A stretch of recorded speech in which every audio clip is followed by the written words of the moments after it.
Hello दोस्तों, तो कैसे हैं आप लोग।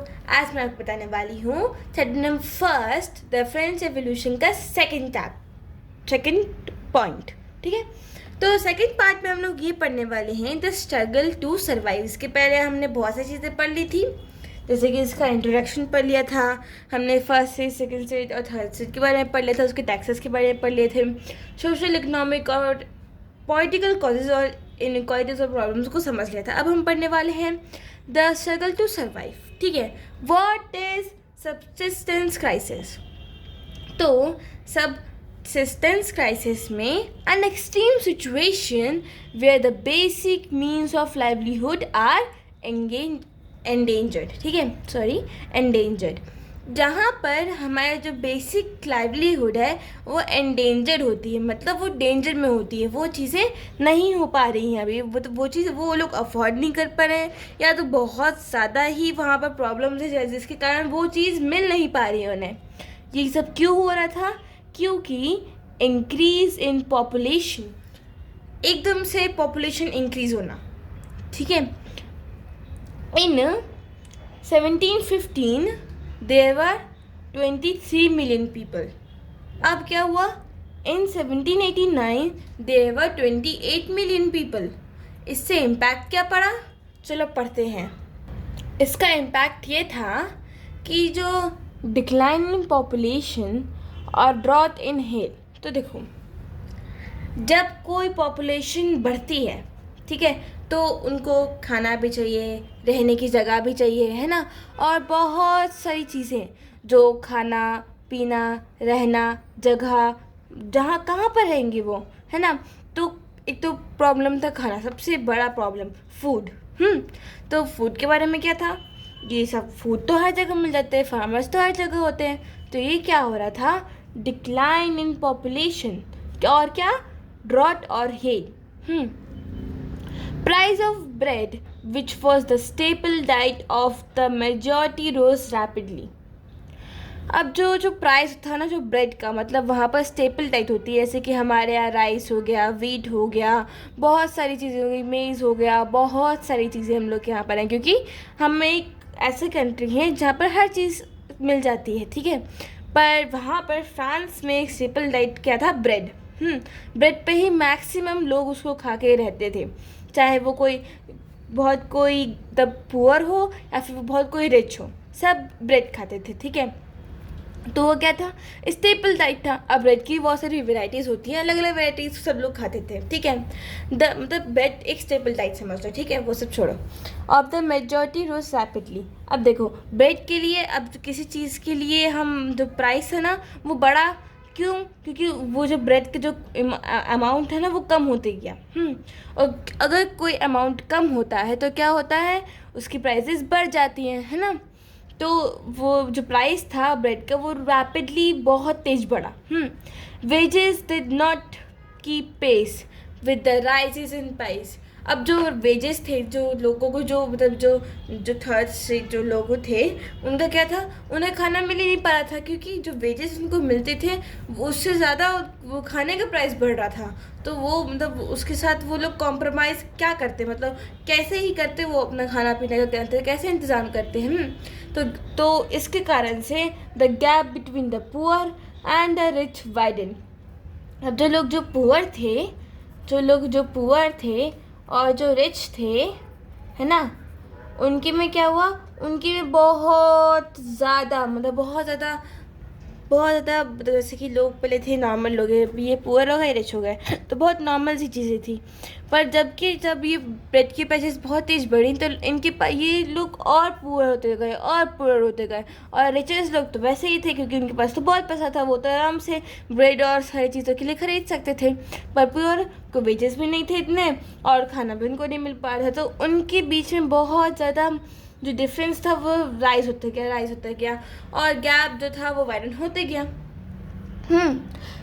Further reduce the harvest. अब क्या हुआ? जो ड्रॉट और हेल था ना, क्या हुआ? जो ड्रॉट और हेल जो थे, ड्रॉट मतलब सूखा पड़ना, और हेल मतलब बर्फबारी पड़ना। अब ड्रॉट के कारण कभी कभी हार्वेस्ट पूरी सूख जा रही, और हेल के कारण पूरी जो फसल थी वो ख़राब हो जा रही। अब क्या करें, इसके कारण जो जो हार्वेस्ट थी वो धीरे धीरे रिड्यूस होती जा रही थी। क्यों? देखो, जो हार्वेस्ट होती है ना वो रिड्यूस हो रही थी। क्यों? क्योंकि ड्रॉट और हेल बहुत ज़्यादा हो रही थी उस टाइम। और जो डिक्लाइन इन प्रोडक्शन कम हो रहा था उसके कारण। तो क्या हुआ, प्रोडक्शन कम होने के कारण ब्रेड की जो थी वो राइस बढ़ गई। अब राइस बढ़ेगी तो वेजेस, अब लोगों के पास तो फार्मर्स और लोगों नॉर्मल पीपल के पास, पीजेंट्स लोग के पास और मर्चेंट्स लोग के पास इतना था ही नहीं कि वो लोग वेजेस को पे कर पाए, मतलब वेजेस को जितना उनको प्राइस मिल रहा है उसके साथ वो खाना भी खरीद पाए। ऐसा हो ही नहीं पा रहा था उन लोग के साथ, ठीक है। तो इसके कारण क्या हुआ, जो वेजेस थे वो उनके साथ पेस रख ही नहीं पा रहे थे, और वो धीरे धीरे बढ़ते जा रहे थे। The gap between the poor and the rich widen. इसके कारण जो पुअर थे और जो रिच वाले लोग थे उनके बीच में जो जगह थी, या फिर जो अमीर या फिर पुअर में थे, वो चीज़ें बहुत ज़्यादा बढ़ते गई, उनके बीच में गैप बढ़ते गया बहुत ज़्यादा। ये सब्सिस्टेंस क्राइसिस है क्या? सब्सिस्टेंस क्राइसिस है कि a subsistence crisis occurs when people struggle to obtain the basic necessity of life such as food, water and shelter. तो सब्सिस्टेंस क्राइसिस में जो होता है ना, उसमें पीपल बहुत स्ट्रगल करते हैं, क्योंकि उनकी जो बेसिक नेसेसिटीज़ हैं वो पूरी नहीं हो पा रही। जैसे कि फूड, खाना, जो पानी होती है पीना, मतलब वाटर जो पीते हैं वो लोग, ठीक है, हम लोग भी पीते हैं। एंड शेल्टर, जहाँ पर वो लोग रहते हैं, ठीक है, जो घर हो गया हम लोग का, जो हर चीज़ का शेल्टर्स, ठीक है। वो जो चीज़ होती है जब वो कम होने लग जाती हैं या फिर उनके पास जब नहीं होती हैं, तब ये सब जो होता है वो सब्सिस्टेंस क्राइसिस अकर होती है, ठीक है। इसके कॉजेज़ क्या होते हैं? अब देखो, कॉजेज़ और इफ़ेक्ट्स के मतलब समझ लो। जो कॉजेज़ होते हैं और इफ़ेक्ट्स होते हैं उनमें डिफरेंस होता है, वो सेम नहीं होते हैं, ठीक है, वो सेम नहीं होते हैं, उनमें डिफरेंस होता है, ठीक है, उनमें डिफरेंस होता है।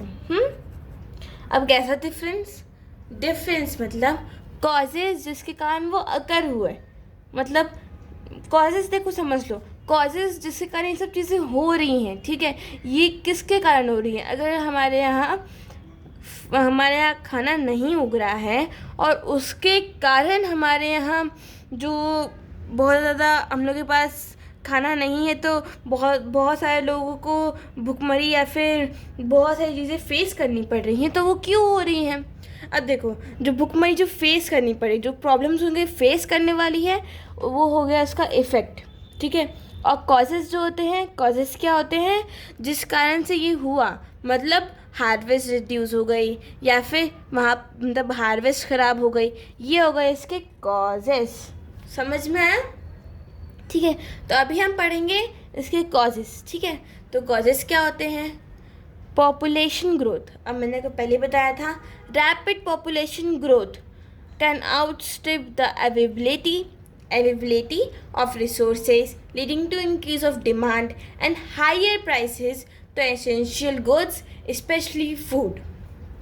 तो रैपिड जो जल्दी जो बढ़ रहा था ना पॉपुलेशन, उसके कारण जो आउटस्ट्रिप हो रहा था, तो अवेलेबिलिटी ऑफ रिसोर्सेज, मतलब जो अवेलेबिलिटी जो थी ना रिसोर्सेज की, वो क्या होता, वो इंक्रीज़ हो रही थी, उसकी डिमांड इंक्रीज़ हो रही थी रिसोर्सेज की, और उसके कारण हायर प्राइसेस हो रहे थे फॉर एसेंशियल गुड्स। तो बेसिक नीड्स थे, उसके लिए बहुत सारी प्राइसेस उठ रही थी, ठीक है। और सबसे ज़्यादा किसके लिए? फूड के लिए। इस कारण से पॉपुलेशन ग्रोथ कॉजेज़ में आ जाता है, ठीक है।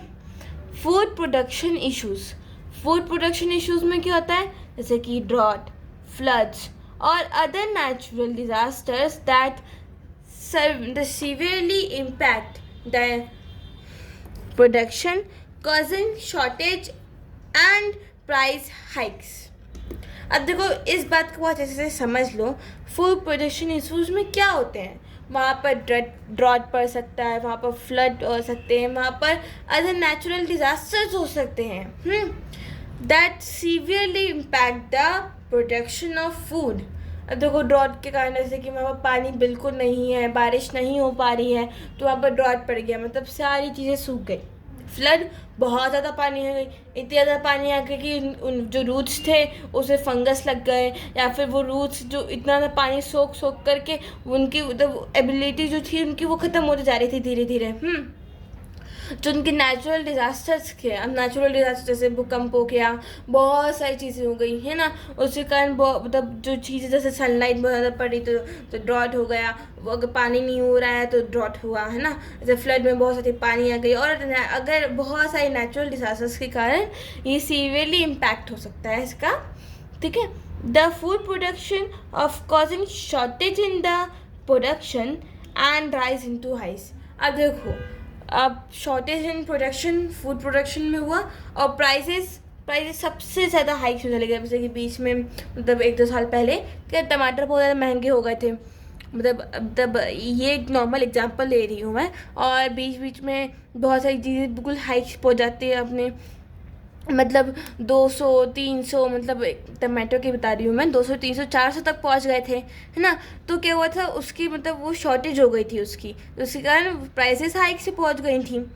अब जो नॉर्मल पीपल थे, मतलब जो मतलब बहुत ज़्यादा, मतलब जो जैसे कि हम मतलब जो हाउसमेट्स होती हैं, और जो मतलब नॉर्मली जो वर्कर्स होते हैं जो बिल्डिंग्स बनाते हैं, वो उस टाइम वो जो टमाटोज थे उनके लिए बहुत ज़्यादा महंगे हो गए थे। मतलब एक नॉर्मल जो एक मिडिल क्लास लोगों के लिए वो एक नॉर्मल चीज़ थी, ठीक है, कोई बात नहीं, 10-15 दिन के लिए बढ़ा है कोई बात नहीं, 20-30 दिन के लिए बढ़ा है कोई बात नहीं। पर उस टाइम तक वो जो नॉर्मल लोग थे उनका क्या हुआ, उनके टमाटोज नहीं खा पाए थे वो। ऐसे ही होता है। इसी कारण अब अगर ऐसा होता कि हमारे यहाँ वीट, फ्लोर, मतलब उसके ऊपर कुछ इम्पैक्ट पड़ता, तो वो क्या होता, बहुत ज़्यादा हाइक्स पे पहुँच जाती वो चीज़ें, तो फिर क्या होता है, वहाँ पर भुखमरी हो जाती। तो इसी कारण से फूड प्रोडक्शन इश्यूज भी कॉजेज़ में आ जाते हैं, है ना। और फिर इकोनॉमिक फैक्टर्स में क्या हो गया, ऐसे कि inflation, wages, stagnation and the unequal distribution of wealth that can exacerbate the situation as the poor are unable to afford the basic necessity even when they are available. Inflation, wage stagnation, मतलब वो stagnation, ठीक है। तो इसमें क्या हो गया, inflation मतलब खाना नहीं मिलना, ठीक है, मतलब वहाँ पर मतलब बहुत ज़्यादा उन्हें मतलब खाना नहीं मिल पा रहा है। वेजेस में क्या हो गया, उनको पैसे इतना ज़्यादा मिल ही नहीं पा रहे हैं जिससे कि वो लोग कोई चीज़ खरीद पाए, मतलब वेजेस के बहुत ज़्यादा कम थे।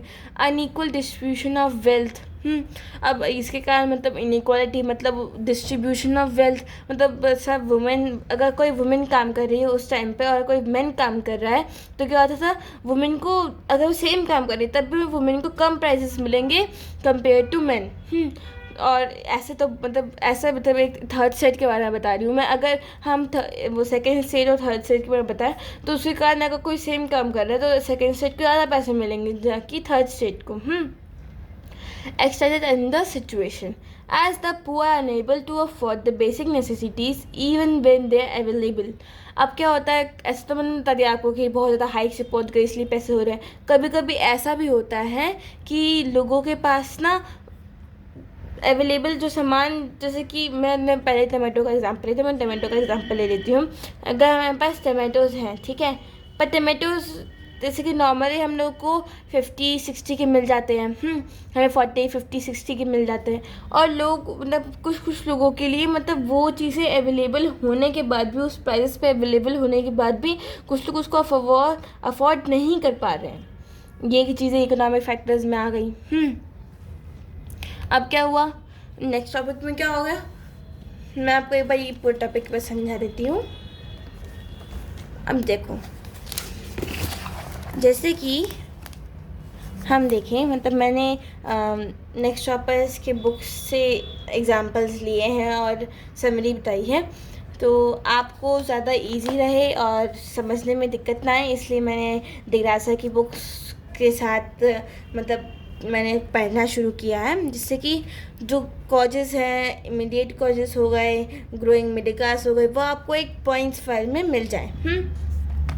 और वैसे ये बुक, ठीक है, मैंने इसको ली है।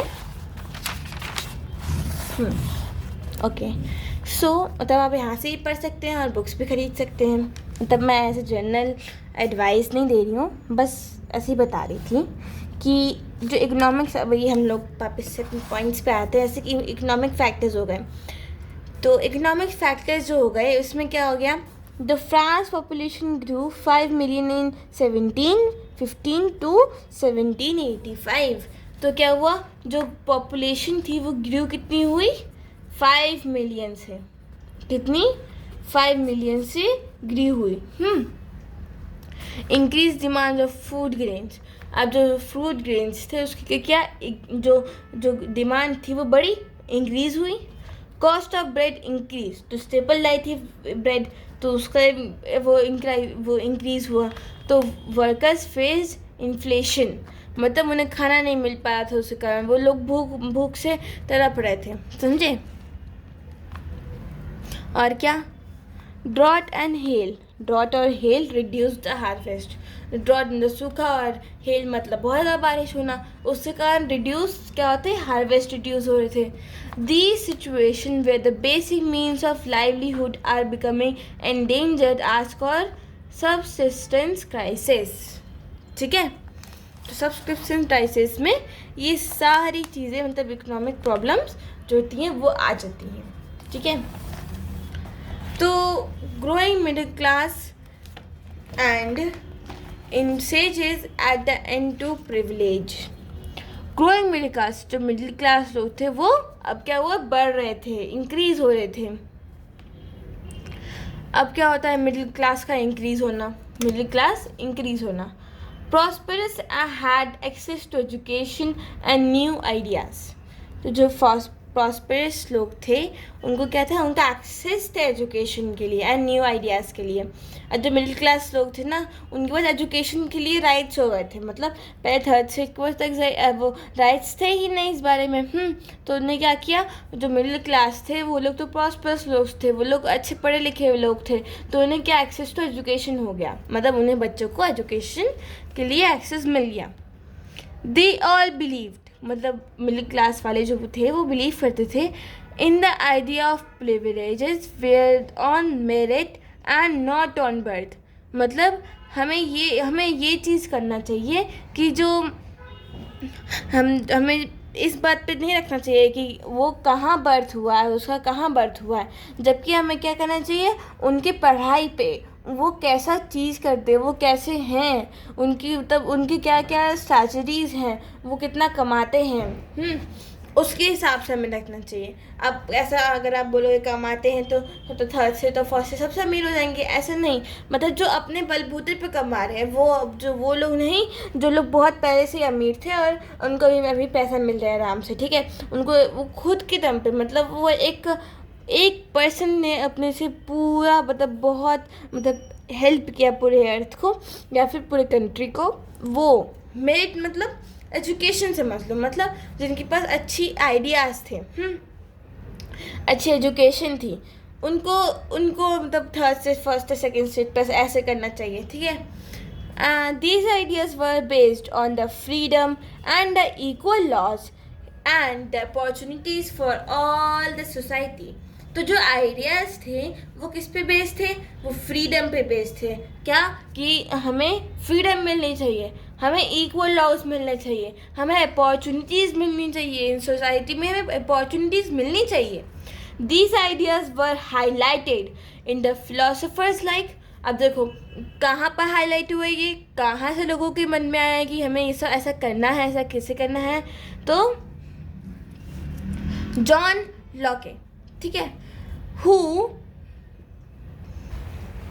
John Locke to criticize the government. Who criticize of government? तो क्या हुआ, जो जॉन लॉके था ना, उन्हें ना टू क्रिटिसाइज ऑफ गवर्नमेंट, ठीक है। उनने क्या किया, उन्हें जो बुक थी तो क्रिटिसाइज गवर्नमेंट वो लिखी। जेन लैक्विस थे, उनने क्या लिखा, जीन लैक्विस हॉर्सियस थे, वो उन्होंने क्या लिखा, द सोशल कॉन्ट्रैक्ट। और द मॉन्टेस्क्यू थे, उन्होंने क्या लिखा, the spirit of the law, ठीक है। तो the spirit of the law में क्या था, उन्हें लेजिस्लेटिव और क्या, लेजिस्लेटिव हो गया, एग्जीक्यूटिव हो गया, ठीक है।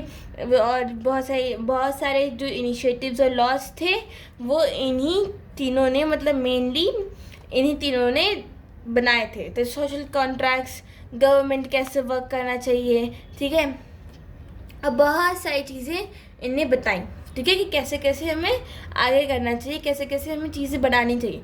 पर इन्हें अभी वुमेन्स को राइट नहीं दिलवाई थी, राइट्स अभी वुमेन्स को नहीं मिली है। सो growing middle class emerged, educated by wealthy people during 18th century. They were against privileges given by birth. Middle classes emerged, ठीक है, educated by wealthy during 18th century. They were against privileges, जो वो लोग against थे privileges जो given by birth थे। John Locke and Jean Jacques and Rousseau forwarded ideas of equality and freedom. Locke, in his two treatises of government, sought the refute the doctrine of the divine and absolute right to monarch.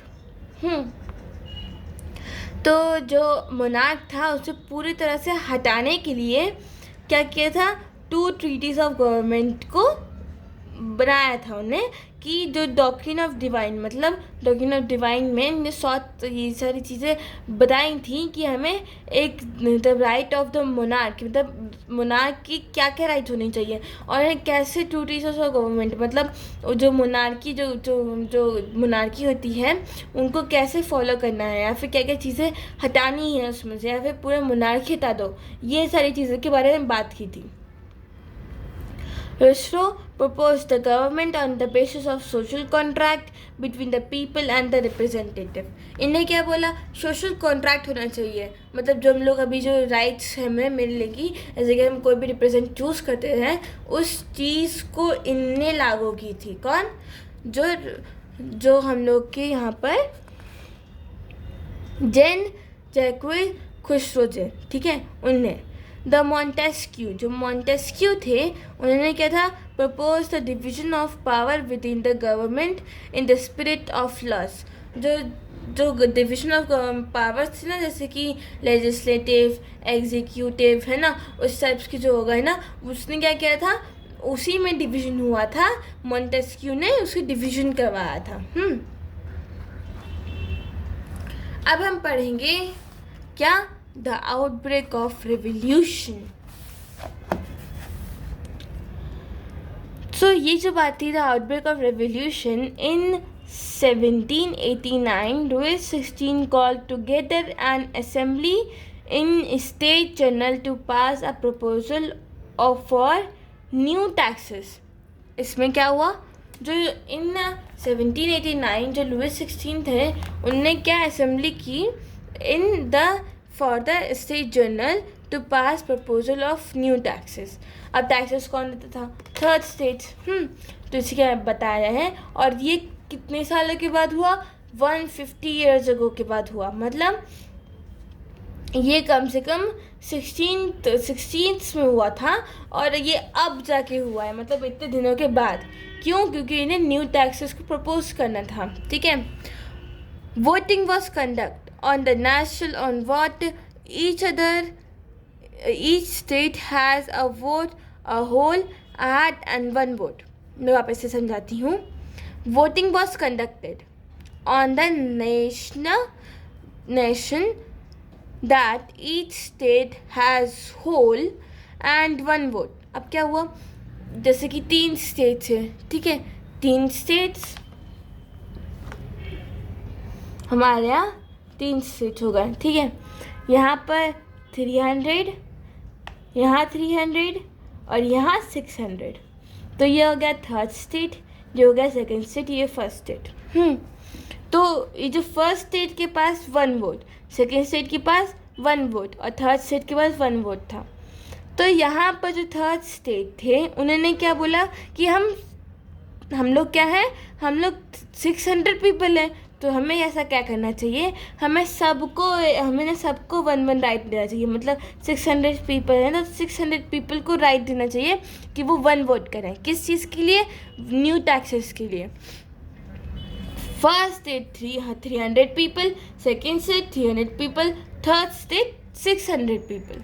So third state thought that we are getting half a vote. उन्हें क्या लगा कि उन्हें तो सिर्फ half ही vote मिल रहे हैं. But members of third state demanded that each individual should be given the right to vote. This way, one of the democratic principles by the Khusro, written by his book in the Social Contract. अब ये वाली चीज़, ये ये वाली बात किसने कही थी? खुसरो ने कही थी. ठीक है. अब थर्ड स्टेट के मेंबर्स ने क्या बोला, हमें ये तो हाफ ही हमें मिल रहा है, तो हमें सबको वोट देना चाहिए. ठीक है. तो इस बात के लिए क्या हुआ, when the proposal has rejected by the king, क्या हुआ, अब किंग कैसे कर देगा, क्योंकि टैक्सेस तो किसके ऊपर बढ़ाने थे, थर्ड स्टेट के ऊपर. और अगर थर्ड स्टेट तो 600 पीपल थे, और अगर 600 पीपल को वोट दे देंगे तो क्या होगा, फर्स्ट और सेकेंड को तो, क्योंकि उनका तो कुछ सुनी नहीं जाएगी, तो टैक्सेस तो नहीं हटाना पड़ेगा ना. तो क्या हुआ, दिस प्रपोजल वॉज रिजेक्टेड. तो क्या हुआ, members of third state walked off out of the assembly in protest. अब क्या हुआ, जो थर्ड स्टेट थे ना वो वहाँ से चले गए. क्यों? In protest out the assembly. ठीक है. In third state declare themselves a national assembly and drafted the constitution of France. जो थर्ड स्टेट थे उन्हें क्लियर कर दिया भाई कि ऐसा तो चलेगा, अब हमें तो भाई हम लोग नेशनल असेंबली बना रहे हैं और अपना कॉन्स्टिट्यूशन बना रहे हैं ऑफ फ्रांस. ठीक है. Which limited the powers of monarch. अब क्या हुआ, जो मोनार्की थी, जो किंग की और जो राजा रानी जो थी, उसकी चीज़ को, पावर्स को लिमिट पे रख रहे थे. मतलब तुम हर चीज़ को नहीं कर सकते. ठीक है. अब तुम्हें हर चीज़ करने के लिए नहीं मिलेगी. अगर तुम किसी को जान से मार रहे हो तो वो जो कॉन्स्टिट्यूशन में वो नहीं हो सकता, तुम किसी को भी जान से नहीं मार सकते हो. तुम्हें हर इंसान को वोट देना पड़ेगा. तुम किसी को भी इनइक्वालिटी से नहीं जी सकते हो. इस बात में लिमिटेड हो गई तो monarchy. There was outbreak on the streets with a crowd of angry women stormed into the shops after spending hours along the quays at the bakeries. अब क्या होता है, जो वहाँ पर बहुत सारे लोग स्ट्रीट्स पे आ जाते हैं. क्राउड बहुत सारी एंग्री क्राउड थी वहाँ पर. वुमेन जो थी वो शॉप्स के अंदर मतलब तोड़ फोड़ करके वहाँ पर मतलब आवर्स स्पेंड किए for long queries at the bakeries पे लॉन्ग आवर्स तक क्वेरीज चलती रही एट द बेकरीज. तो इसका कंक्लूजन हो गया कि जब थर्ड स्टेट के लोगों ने उनके अपने राइट्स के बारे में बात किया, मतलब उनको तो हाफ मिला था राइट्स, तो किंग ने उसको रिजेक्ट कर दिया. तो उन्होंने प्रोटेस्ट करके अपना एक न्यू असेंबली बनाया और कॉन्स्टिट्यूशन डिवाइड किया. ठीक है. अब इसके कारण जो मोनार्की जो थी वो खुद लिमिटेड हो गई, उनके पावर्स लिमिटेड हो गए. और इसके कारण और क्या, और इसके साथ और क्या क्या चीज़ें हुई, इसके साथ break of the streets, break in on the streets, मतलब बहुत सारे लोग स्ट्रीट्स पे आ गए गुस्से में. ठीक है. क्योंकि ऐसा क्यों किया. ठीक है. और उनको तो अब सबको बात पता चल चुका था कि राइट्स कैसे मिलने चाहिए, क्यों मिलने चाहिए, और मिलने ही चाहिए. तो वुमेन्स ने शॉप्स को तोड़ फोड़ दिया और वहाँ पर hours of spending long queries at the bakery. उसके बाद क्या हुआ, इसके बाद हम पढ़ेंगे कि कैसे कैसे उन्हें डिवाइड किया था, मतलब कैसे कैसे चीज़ों को डिवीज़न किया गया था. ठीक है. तो जो फर्स्ट चीज़ थी जुडिशरी, एग्जीक्यूटिव और लेजिस्लेटिव. ठीक है. तो यहाँ पर क्या हुआ था, France became constitution monarchy. Constitution monarchy कैसे बनी, इन 1791. डेट याद कर लेना 17, तब ये याद कर लेना 1791. तो इसमें क्या होता है, वोटिंग अभी भी सबको नहीं मिली थी, वोटिंग अभी भी सबको नहीं मिली थी, ठीक है। कुछ कुछ लोग थे, एक्चुअली बहुत सारे लोग थे जिनके पास वोट के लिए राइट नहीं थे। अब कौन वोट कर सकता था, जिसके पास 4 डेज के वेजेस के हिसाब से हो, मतलब उनको 4 डेज का मतलब वेजेस मिलते हो, ठीक है, और वो मतलब वो एक अच्छे पोस्ट पे हो, या मतलब बहुत सारे लोग, जैसे कि अब देखो वुमेन्स हटी गए, बच्चे हटी गए, और एज यूथ जो थे, जो 25 ईयर्स से बड़े थे, उन्हें उन्हें मतलब राइट मतलब था कि वो वोट वो जो थे वो वोट नहीं कर सकते, उनके पास कोई राइट नहीं था। वुमेन, चिल्ड्रंस और द यूथ थे वो जो 25 बिलो, उनके पास कोई राइट नहीं था कि वो राइट दे, ठीक है, मतलब वो वोट दे। पर जो उसमें भी मेन जो थे, वो जो जिसके पास वेजेस, जिनको पैसे मिलते थे, जिनके पास 3 डेज और 4 डेज का वेजेस था, जो उनको पैसे मिलते थे इतने हिसाब से, उनको ही वो वेजेस का मिलता था, ठीक है। तो नेशनल असेंबली में कितने लोग थे, 745 मेंबर्स थे, ठीक है। अब देखो सबसे पहले कहता है एक्टिव सिटीजन्स थे, वो कितने थे, वो अबाउट 4 मिलियन थे, कितने में से 28 मिलियन से, मतलब इसका हाफ भी नहीं हो पाया, ठीक है, 1/3 टाइप हो गया, ठीक है। तो इसमें क्या होता है, वो वोट देते थे, एक्टिव सिटीजन जज को वोट देते थे, एक्टिव सिटीजन जो थे वो लेजिस्लेटिव में भी वोट देते थे। अब इससे कहते थे इलेक्टर्स थे, वो कहते थे 50,000 मैन थे, 50,000 मैन, वुमेन नहीं थे उसमें अभी भी, ठीक है। और उसमें से यहाँ में से जो लोग थे ना, वो वोट करते थे नेशनल असेंबली के मेंबर्स के लिए, वो कितने होते थे, 745। अब इसमें से क्या था, कंट्रोल जो था वो मिनिस्टर्स जो कंट्रोल जो देते थे वो मिनिस्टर्स को देते थे। जैसे कि मिनिस्टर्स का खुद का कंट्रोल नहीं था, मिनिस्टर्स सब चीज़ को कंट्रोल करते थे, पर सारी चीज़ें कंट्रोल मतलब मिनिस्टर को कौन कंट्रोल करता था, नेशनल असेंबली। नेशनल असेंबली जो थी वो किसको कंट्रोल करते थे, किंग को, ठीक है। और जो किंग था वो वेटो था एक टाइप ऑफ नेशनल असेंबली के लिए, ठीक है। अब क्या होता है, जो जज था, जो किंग मिनिस्टर्स अगर कुछ गलत करते हैं तो उनको सजा देगा, ठीक है। तो ये थी पूरी चीज़ें जो क्या हुआ, the political system under the constitutional of 1791, ठीक है। ऐसा हुआ था 1791 में, कॉन्स्टिट्यूशन जब बन के चुका था, कॉन्स्टिट्यूशन हर चीज़ बन चुकी थी। The constitution began with the declaration of rights to man and citizens, ठीक है। उन्होंने constitution declared right to man and citizens, rights such as right to life, right to speech, right to opinion, equality before laws were established as natural and inalienable, मतलब उनसे छीनी नहीं जा सकती वो rights, ठीक है। and that is they belong to each other human being by birth and could not be taken away। इसके बारे में हम क्या पढ़ेंगे, the आउटब्रेक ऑफ रेवोल्यूशन। तो आउटब्रेक ऑफ रेवोल्यूशन में क्या होता है, जो थर्ड स्टेट थे प्रोटेस्टेड इन रिजेक्शन, जो रिजेक्शन हुआ था वो उन्हें थर्ड स्टेट प्रोटेस्ट करते हैं। In 20 June 1789 the third state lead to Mirabeau and the Abbasias declared themselves as national assemblies in hall of indoor tennis court on the ground of Versailles. World out to draft the constitution, France limiting the monarch powers. Food harvest damaged by harsh winter resulting to spike of cost. Bakers flooded bread supplies to increase their profits. Crowds stormed into shops. Troops deployed into Paris. The Bastille was destroyed on July 14th. तो क्या होता है, इनने national assembly कहाँ की थी, Indo tennis court में की थी, ठीक है। कहाँ पर, इन वेस्लेस, इन टू ड्राफ्ट था कॉन्स्टिट्यूशन ऑफ फ्रांस, ठीक है। और ऐसा इसमें यहाँ पर जो मेन जहाँ पर जो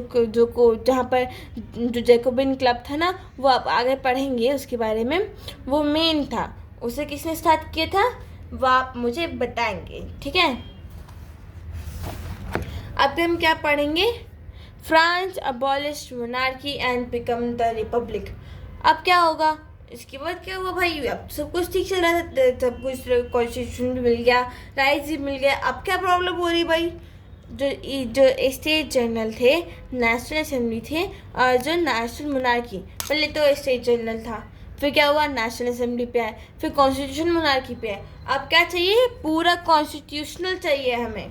क्यों भाई, ऐसा क्या हुआ, कैसा क्या क्या यहाँ पर थर्ड स्टेट ने ऐसे कर दिया कि यहाँ पर किंग की भी गलती थी। तो चलिए जानते हैं। Even through Louis 16 had sign the constitution. अब क्या होता है ना, इतनी सारी चीज़ें जो हुई उसके कारण क्या होता है, जो लुइस 16 उनको तो करना ही पड़ता है उसके ऊपर साइन, कॉन्स्टिट्यूशन के ऊपर साइन। उसके बाद भी, कॉन्स्टिट्यूशन करने के बाद भी ही एंटर, उसके बाद क्या हुआ, he enter to secretary negotiation with the king of Persia. अब ये क्या था भाई, ये एकदम से इन्हें ये क्या किया, देखो किंग था चालाक, ठीक है, किंग था चालाक, चालाक एक मतलब बुरे वाले चालाक में, ठीक है, वो अच्छा वाला चालाक नहीं, बुरे टाइप की चालाक में। क्यों, उनने सीक्रेट नेगोशिएशन कर ली, किसके साथ, किंग ऑफ पर्शिया। उनने क्या बोला, a war was declared by national assembly against Persia and Austria in April in 1792। अब भाई ऑस्ट्रेलिया कहाँ से आ गया, और ये तो सीक्रेट था, ये नेशनल असेंबली को कैसे पता चला। देखो जब पर्शिया, तो ये बाद में नेशनल असेंबली तक पहुंच गई, ठीक है, तो क्या हो गया, नेशनल असेंबली ने डिक्लेयर किया, वॉर डिक्लेयर कर दिया अगेंस्ट पर्शिया एंड ऑस्ट्रिया। अब जो ऑस्ट्रेलिया था ना, वहाँ से ही तो आया था, मतलब उनका एक ससुराल टाइप का हो गया ऑस्ट्रिया, और वहाँ से तो वो हेल्प कर सकते थे ऑस्ट्रिया इन, तो उसी कारण उसने ऑस्ट्रेलिया को भी ले लिया इन अप्रैल 1792। As the constitution provide political rights only to the richer section of the society, of large section of population was confiscated and the resolution was should be continue. अब जो था ना, political rights only to richer section and the society of large section population were हटा दिए गए थे, उसके कारण रिवॉल्यूशन हुआ, इसके भी कारण रिवॉल्यूशन हुआ। मतलब अब तो ना सिर्फ रिचर सेक्शंस को बोलेगा, अब सबको मिलेगा ये राइट, ठीक है। अब क्या होता है, people started forming political clubs, discussion government politics and plans. अब क्या होता है, अब इसके बाद जो प्लान्स बनते हैं, पॉलिटिकल फॉर्मिंग होती है, वो कहाँ पर किए गए, द मोस्ट सक्सेसफुल। मतलब अब क्या होता है, तब प्लानिंग तो हर जगह चल रही थी, पर मोस्ट सबसे ज़्यादा सक्सेसफुल जो क्लब था वो क्या था, Jacobins club. The members of Jacobin club belong to mainly less prosperous section. मतलब वहाँ पर लेस प्रॉस्परस सेक्शंस थे, ऐसे कि शॉपकीपर्स हो गए, आर्टिशियंस हो गए एंड वर्कर्स हो गए। उनका लीडर कौन था, मैक्सिमिलियन रॉबोस्फेयर। अब ये कौन आ गया बीच में, ठीक है, इसके बारे में हम पूरी बातें बताएंगे। These Jacobin made to be known as saint college, meaning those without knee breeches. आप जो जैकोबिन्स थे ना, मतलब ये उनका नाम नहीं था, मतलब क्लब का नाम नहीं था जैकोबिन, उन्हें रखा था जैकोबिन मतलब विदाउट नी ब्रीचेस। अब जो नी ब्रीचेस जो नहीं पहनते थे वो लोग कौन थे, पुअर सेक्शन लोग थे, ऐसा वहाँ पर माना जाता था, ठीक है। जो लोग थे जो ब्रीचेस नहीं पहनते थे, मतलब वो हाफ में रहते थे, मतलब हाफ पैंट्स, और उसमें वो नी ब्रीचेस नहीं पहनते थे। और जो नी ब्रीचेस पहनते थे वो रिचर सेक्शन ऑफ मेन में आ गए, ठीक है। तो अगर हम जाने, तो अगर हम यहाँ पर देखेंगे कि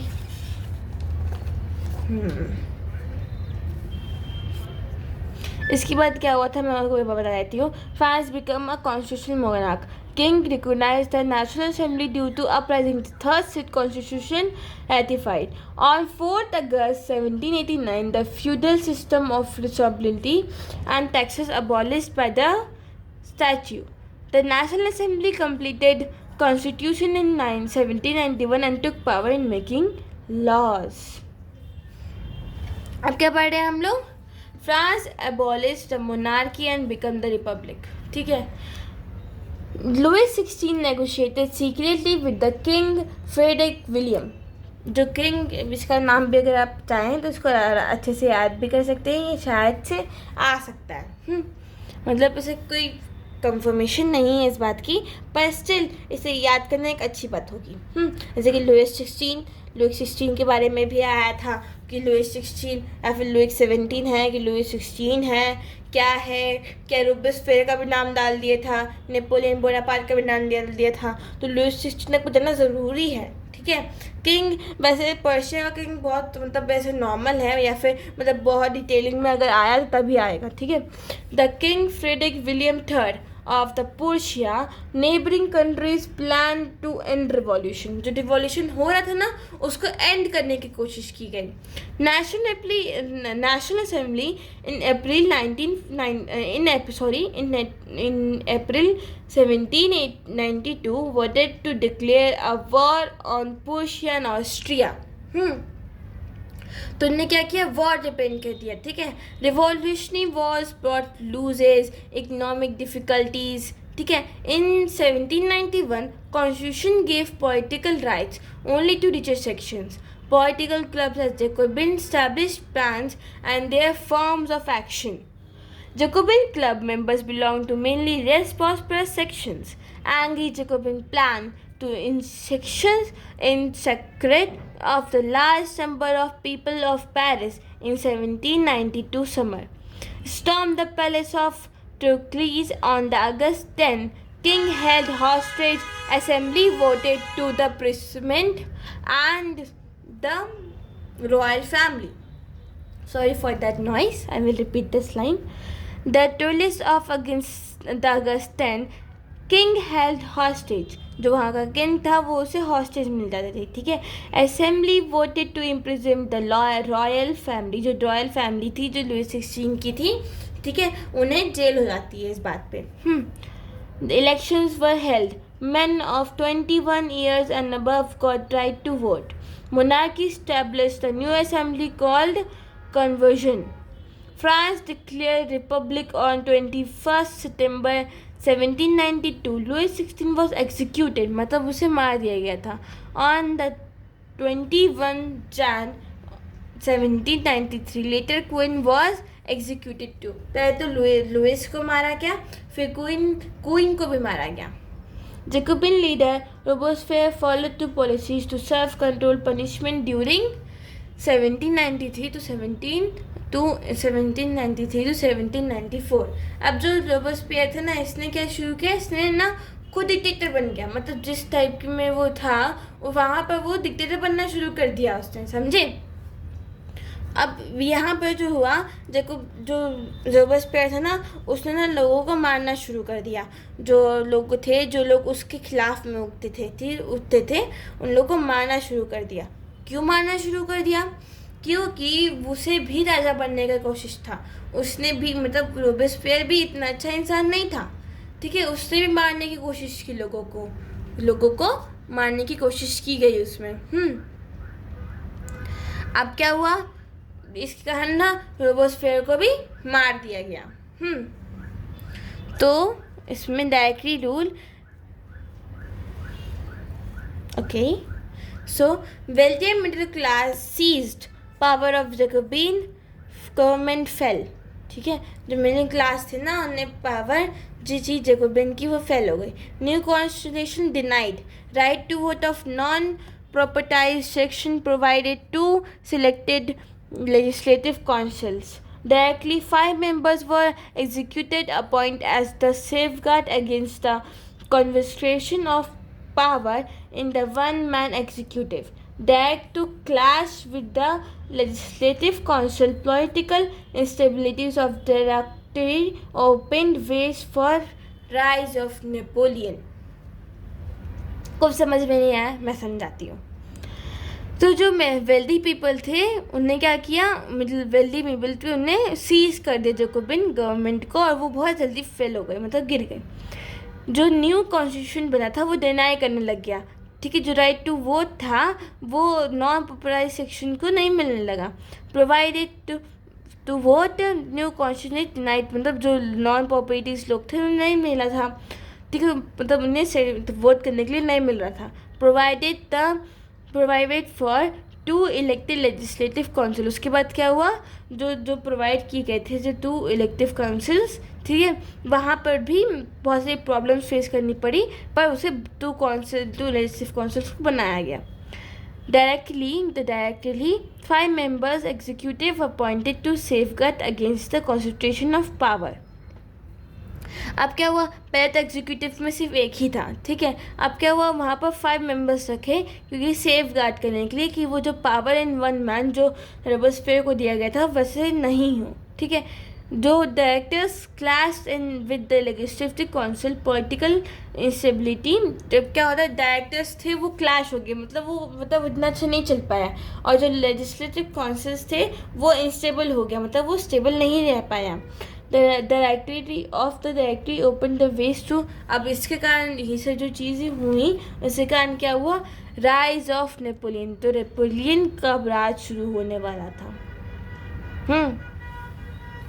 अच्छा, एक और बता देती हूँ, अभी तक यहाँ पर कहीं वुमेन को राइट नहीं मिला था, ठीक है. ऐसा नहीं कि वुमेन ने राइट को चाहा नहीं, वुमेन ने राइट को मतलब ख़त्म करने की नहीं सोचा, पर अब क्या बताऊँ, women's role and abolishment of slavery, women's active role in changes the French society वर इसमें जो एक्टिव रोल था वुमेन्स का वो क्या क्या था, role in change the third street women work to make endless meet, वहाँ पर क्या हुआ, उन्होंने मीटिंग बतानी शुरू कर दी, ठीक है. Wages and lower than main, इसके कारण क्योंकि जो मेन थे उन्हें उनसे कम उन्हें वेजेस मिलते थे. Women political clubs and journals created, मतलब उनकी डायरी सुनने की उन्हें जर्नल शुरू किए और वुमेन की पॉलिटिकल क्लब्स बनने लगे.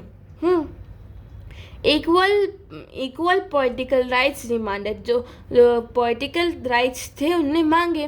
The revolutionary government introduce laws to improve women's lives, ठीक है. अब जो रेवोल्यूशन गवर्नमेंट थे उन्हें क्या क्या इंट्रोड्यूस किया टू इम्प्रूव, क्योंकि वुमेन्स लाइफ को मतलब इतने अच्छे से नहीं मिला था वुमेन्स को, पर हाँ मिलने लगे थे. जैसे कि schools were compulsory for all girls, not force to marry, ठीक है. वहाँ पर फोर्स मैरी के लिए आपको मैरी के लिए फोर्स नहीं कर सकते. डिवोर्स मर मेड ईगल, मतलब डिवोर्स आप कर सकते हैं, मतलब गर्ल्स कैन टेक डिवोर्स, पहले नहीं था ऐसा, ठीक है. Right to vote for women in 1946, मतलब तुम समझ रहे हो कब उन्हें द राइट मिले, ठीक है. 1946 बहुत टाइम लग गया, जब इंडिया को आज़ादी मिली तब उन्हें मतलब राइट्स मिले. कब का, जबकि जो बॉयज़ थे जो मेंस थे उन्हें क्या हुआ था, उन्हें 1792 में ही उस टाइम जो लोग थे उन्हें वोट मिलने लगे थे. अब क्या होता है ना कि एक मतलब अब वुमेन स्टैंडर्ड और उन्हें ना ये सब चीज़ें शुरू की, पर इस टाइम पे था ना रोबोस्फेयर का राज था, तो रोबोस्फेयर ने ना वुमेन की जो लीडर थी उसे मार दिया, उसे एग्जीक्यूट कर दिया कि तुम ये सब चीज़ें नहीं कर सकती हो, और ये चीज़ तो खिलाफ है, मतलब तुम, क्योंकि वो तो कॉन्स्टिट्यूशन के खिलाफ था, तो उसे एग्जीक्यूट कर दिया गया, ठीक है. एबॉलिशन ऑफ स्लेवरी, मतलब स्लेवरी को एबॉलिश करने के लिए the French colonies due to Jacobin regime, unwillingness of Europe at the work of Caribbean colonies created labour shortage. Slave trade began in 17th century. The Jacobin regime abolished the slavery in 1794. Napoleon reintroduced it. जो Jacobian regime था वो establish हो गया था, तब abolish slavery in 1794, पर it was reintroduced by Napoleon. The slavery finally abolished the French colonies in 1884. तो इन सब चीज़ों का कंक्लूजन मतलब ये निकलता है, मतलब आपको एक और बात बतानी है मुझे. ये French revolution and the first war of Indian independence में क्या क्या चीज़ें थी. सिमिलैरिटीज़ थी कि both revolution caused by exploitation of government के एक्सप्लॉयटेशन कारण दोनों रिवॉल्यूशन हुए. Both aim to achieve complete freedom. और डिफरेंस क्या थे ये सारे. Supported of by middle class, ठीक है. पार्शली सक्सेसफुल, मतलब एक तरफ से सक्सेसफुल थे. अगेंस्ट लोकल रूलर्स जो इंडिया था, ठीक है. And led by land gentry. अब यहाँ पर फ्रांस में क्या था, नॉट सपोर्टेड, ठीक है. सप्रेस, उन्हें सप्रेस किया गया था. Against colonial rulers, no no no no sorry. पहले फ्रांस की ये सारी चीज़ें थी और India. France and India, okay. Not supported, suppressed against the colonial rule, led by well-played sepoys, ठीक है. इस चैप्टर का कंक्लूजन ये होता है कि नेपोलियन बोनापार्ट जो crowned himself emperor in the France 1804, ठीक है. अब इसमें नेपोलियन जो बोनापार्ट था उसने खुद को ही, मतलब crowned himself as emperor of France in 1804, okay. He set out the conquer and neighboring, मतलब उनने क्या किया, उन्हें कॉन्कर करना शुरू कर दिया नेबरिंग यूरोपियन कंट्रीज़ को, ठीक है. Protection of private properties and uniform system in the weights and measures introduced. क्या हुआ, जो प्राइवेट प्रॉपर्टीज़ थी उस पर क्या हुआ, weights and measures were introduced, okay. Defeated at the Waterloo defeated the Waterloo था, उसको डिफीट कर दिया at the Waterloo at 1815, ठीक है. तो इस चैप्टर का समरी ये हो गया है. और चैप्टर अब ख़त्म हो चुका है क्योंकि मैंने आपको सारी चीज़ें बता दी हैं. और इसके बाद मैं आपको क्या इस बुक के क्वेश्चन आंसर्स करवाने वाली हूँ. मतलब जो इस टाइप्स के जो क्वेश्चंस है ना, वो 10, 20 क्वेश्चंस, जो शॉर्ट क्वेश्चंस, नोट क्वेश्चन, जो आपके क्वेश्चंस, मतलब आपकी जो चीज़ें आने वाली हैं उस पर बेस्ड होंगी. मतलब वो चीज़ें आपके जो क्वेश्चंस आने वाली हैं वो क्वेश्चंस आपको मिल पाएँ. जैसे कि इस टाइप से क्वेश्चंस मैं आपको पढ़ाऊँगी, ठीक है, नेक्स्ट क्वेश्चंस में. तो आज के लिए इतना ही. So thank you for watching and bye.